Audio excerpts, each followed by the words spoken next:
Hi everyone, this is Barrie Morganstein, the Psych Mom. Welcome to the Psych Mom Show.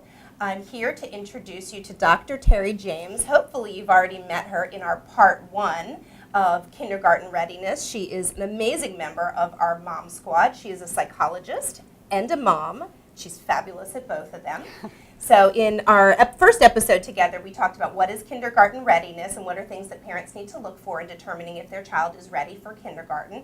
And now in part 2, we're going to follow up. We're going to talk a little bit about kindergarten readiness assessments. And we're also going to talk about what are great things that parents can do at home and in the community to help your kids get ready for kindergarten. So tell us just a little bit about kindergarten readiness assessments. What do you learn from that? An assessment is an option for parents who are kind of on the fence whether if they're deciding whether their children really would benefit from an extra year of preschool or not. So what we do in a kindergarten readiness assessment is really try to look at as much of the whole child as we can. So we are going to do a cognitive assessment, which is where most parents are focused. But explain what cognitive means so people understand that. Excuse me. A traditional intelligence test to tell you verbal skills, nonverbal skills, processing speed. How smart is my kid, essentially what parents are thinking. Yes, exactly. But unfortunately or fortunately, that's really not all that kindergarten readiness is about. It's a part of it. So an assessment is also going to look at fine and gross motor skills, language development, concept development, and also social skills and self-help development. These are really important skills for kindergarten, how your child can express their needs and wants, and how they relate to other children and to adults. And we're going to try to look at all of that through an assessment. We're also going to try to get parent and teacher feedback so we have an understanding of if the child is acting differently in the home or the school environment. Because sometimes parents think that their child has some social skills issues because they can't play nicely with their brothers and sisters or with the neighborhood children. And you ask that question to the teachers, and the teachers are like, they're perfect in school. And I know this one from experience because my daughter and my son, she's wild at home. And I say this to my preschool teachers, and they look at me and they go, are we talking about the same child? So just because they're one way at home doesn't mean that they're necessarily that way with their peers. So it's really a big picture of your child in all areas of development and functioning. And that's what we're looking at. And one of the things that we can do is really look at social skills in a different way.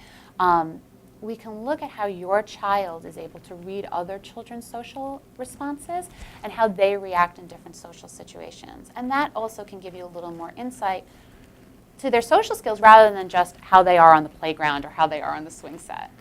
So an assessment can be helpful for lots of parents, but definitely children who are at the younger age of the cutoff and parents are deciding whether to move them ahead or to hold them back, or if a child has been delayed in one particular area of development, maybe they've been working in OT or PT or speech, and you want to get a good sense of where they are after all of that work and can they keep up with their peers. The best assessment of a child's progress is absolutely comparing them to themselves from point A to point B.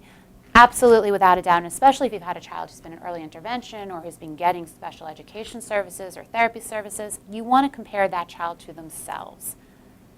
That being said, as you're entering into elementary school, you also want to get a sense of where your child's skill set is compared to their age peers. And that can is they something, keep up because it's expected. Exactly. And that's something that an assessment can tell you. And it can give you some indication whether they're ready and they'll be okay or if they'd benefit from that extra year of preschool. Yeah, or even benefit from some other areas of intervention. Absolutely. And that's exactly what the goal of the assessment is to really not only give you an answer, but to identify strengths and weaknesses and maybe some areas that you can work on in the 6 months that you have left until school starts. That's great. Well, you brought up a really important topic. Is I know that moms and dads too want to know what can they be doing at home to help their kids get ready for kindergarten. Should they be doing lots of flashcards? Should they be sitting down with baby Einstein, or should they just be driving around the community with their children talking about, oh, look at those people running, and what are things that parents can do to get their kids get ready? Yes, yes, and yes. Oh, good. Everything you said is great. Anything that you can do that engages your child in the learning process, that makes them curious, that makes them want to learn. Driving around and pointing things out, doing flashcards, whatever is your child's thing. I would not force a child at this age to be sitting down and doing kindergarten readiness workbooks and writing and learning their letters unless that's something homework, unless that's something your child is interested in. Right. But what all parents then can be doing. Then you're nurturing a curiosity and an interest. An enthusiasm. Got it. And some children are ready for that at 4.5 and others aren't. And it's about your individual child.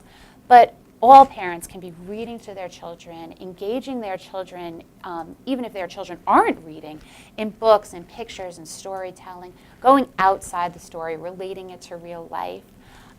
Opportunities like going to Discovery Place or going to a museum or going to the zoo or going to the park, just taking your child out and talking to them, exposing them to new things.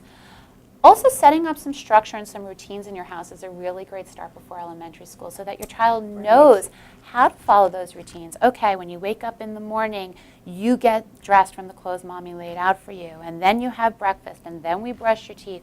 Getting them used to those routines will help them with that transition to kindergarten. Absolutely, yeah, because some kids could be great in lots of areas, but one of the ways they struggle is transitioning, and they absolutely have to be able to transition well when they go to kindergarten, so that's a really great point. Yeah, and the other thing would be play dates and developing those social skills early. So all of these things are fun, so you're giving us really good information that pretty much play with your child, teach them things, interact with them, nurture their natural curiosities, and have fun with them. Absolutely. At this age, they are learning even when you don't realize they are. And the best way for children to learn is through play at this age. That's great. Well, thank you so much. Thank you for having me. It was wonderful having you. Thank you. Dr. Terri James, she is part of my Mom Squad.